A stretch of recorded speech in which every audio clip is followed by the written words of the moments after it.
as a focal point for gender, minority issues, persons with disabilities, we have, alongside ID4Africa, tried throughout this year to ensure that different categories, people in the rural area of Africa, because Africa's population is predominantly rural in terms of percentage, because we are 60% rural in terms of population, ought to be involved in the whole identification scheme from birth.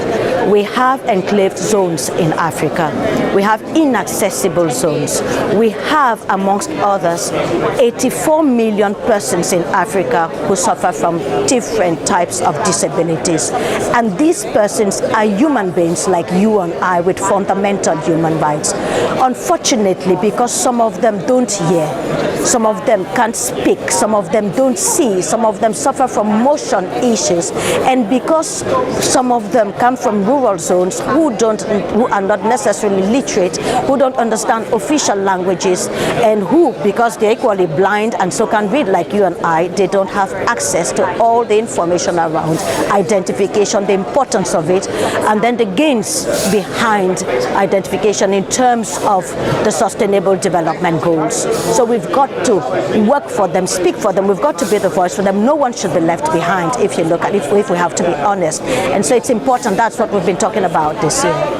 Last year we addressed it, and if you listen, Joseph Attic was the one, Dr. Joseph Attic was the one who reminded me, he said, patients, no one should be left behind. We talk about these issues. ID4Africa has set the platform. We have 47 countries from Africa represented here. If we have 54 countries in general in Africa, and then we have 47 here, this is a huge platform. ID made sure we had even persons with disabilities present, and so they could take the information one-on-one.